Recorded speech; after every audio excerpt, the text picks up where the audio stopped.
அப்படி பாவி இவ்வளவு கட்டின தண்டத்துக்கு புடவெல்லாம் துவைக்க விடுறா பாரு. அப்பே எங்க அப்பா அம்மா சொன்னாங்க அழக பார்த்து மயங்காதடான்னு சொல்லி என் தலையை எடுத்து இதெல்லாம் துவைக்க. என்ன சொன்ன? என்ன சொன்ன? ஒண்ணும் சொல்ல. நான் துவைக்கிறேன். என்ன 2 புடவை வந்தா எடுத்து வந்து போடு. கொண்டாட்டிக்க மூஞ்சி மேல குத்து அப்படியே எட்டி மெதிச்சிருவோம். அப்படியே மூட்டதான் அடிக்கிற. இப்படி பப்பளிக்குமா என்ன போட்டு நீ அடிக்கணும்? வேணும் சொல்றல, அழகான பொண்ணு வேணும், அழகான பொண்ணு சொல்றல, அழகா வேணும் சொல்றல, அதுக்கெல்லாம் அப்படிதான் துவைக்கணும். அழகா பொண்ணை கட்டிக்கிட்டா அப்படி அடிமையதான் எங்களுக்கு வாழ்ந்தாகணும். சரியா? எங்க அப்பா அம்மா சொன்னாங்க, நானும் கேட்கல. உங்க அம்மா கூட போய் வாழ்ந்துக்க வேண்டியதானே, எதுக்கு என்ன வந்து பொண்டாட்டி வந்து ஜட்டிய முத கொண்டு துவைச்சு போடுறாங்க. நீ என்னன்னா உன்னோட பொடிவை துவைக்க சொல்ற. பஸ்ல வாய் பேசாத, வாய் மேல கூட்ட பாரு. தொய் நல்லா தொய், சோப்போடு. நீனு வந்துங்க பாடு, ஒன்னையும் துவைக்கிறேன்.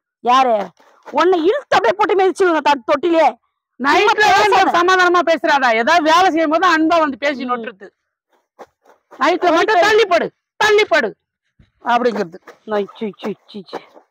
சீக்கிரம் தோவை நல்லா தோவை. அழக பார்த்து தயவு செஞ்சு யாரும் ஏமாத்துறாங்க சாமி. அன்பான நல்ல குணமுள்ள பொண்ணா பார்த்து கட்டுங்க. அடக்க உடக்கமா இருக்கிற பொண்ணா கட்டுங்க. இந்த மாதிரி அழக பார்த்து மொட்டை வெயில்ல உட்காந்து நான் துணி துவைக்கிறேங்க பாரு. அழுக்கே போக மாட்டேங்குது. சீக்கிரமா துணி துவைச்சிட்டு வந்து வீட்டுல வந்து கொஞ்சம் அந்த மாட்டுல சாணி எல்லாம் இருக்குது, அதெல்லாம் கொஞ்சம் அள்ளி போடணும்வா. சீக்கிரமா. ஏன் உங்க வீட்டுல அந்த வேலை நீ செய்ய மாட்டியா? எப்பயுமே செய்யவே கிடையாது. அது என்ன பிறந்த பொண்ணுங்கெல்லாம் வீட்டுல வந்து எல்லா வேலையும் செய்யறீங்க. புருஷன் வீட்டுக்கு வந்ததுக்கு அப்புறம் நான் அதை தொட மாட்டேன் இதை தொட மாட்டேன்னு புருஷனே தொட மாட்டேங்கிறீங்க.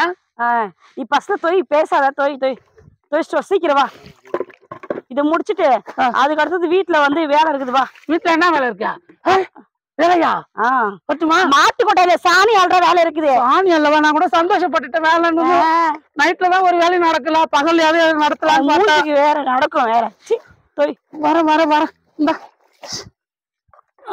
ஒழுங்கா தொய் அவசரம். புடி வாபா, நீனு என் கூட சேர்ந்து ஒத்தாசை பண்ணுவா.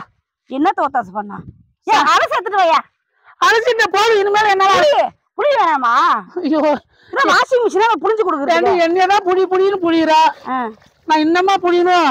அழுக்கு துணி அப்படிதான் போட்டு இது பண்ணுவாங்களா? இந்தா இதான் அங்க போய் காய போடு. அதே செய்யும். அதையே நீ எத்தனை காய போடு.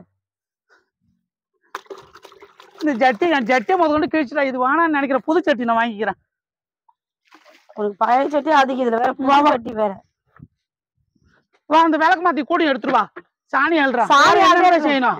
சாப்பாடு செஞ்சு வச்சிருக்கேன், செய்யறியா? போ பசிக்குது. பேசாத போ.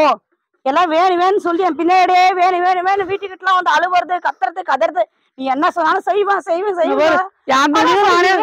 என் துணியெல்லாம் துவைச்சு போட்டிருக்கான். இவளோட புடவை நான் துவைக்கணும். என்ன தள்ளிட்டு போடு. தள்ளிட்டு போடு. புடி எனக்கு புடவை காய வைக்கிறது. புடி கீழே விழுந்துட போகுது. தள்ளிட்டு போடு. இதா இப்படிதான் காய வைக்கிறாரு. நீ அப்புறமா ஒழுங்கா காய வச்சுக்கோ. அதெல்லாம் நல்லா ஒழுங்கா போட்டு விடு. எல்லாம் வேணும் கேக்குறீங்க. அழகா வேணும், கலரா வேணும், ஹைட்டா வேணும், பணக்காரியா வேணும்னு சொல்றீங்கல்ல, அதுக்கெல்லாம் இப்படிதான் வரணும். எனக்குலாம் துவைக்கணும். நாங்க சொல்ற எவ்வளவு அழகான பொண்ணெல்லாம் கேட்டுதான் அவள மாதிரி அழகா கட்டி நான் எவ்வளவு அவதிப்படுறேன் பாரு சாமி. என் பிராணமே போயிட மாட்டிருக்கு. அப்பா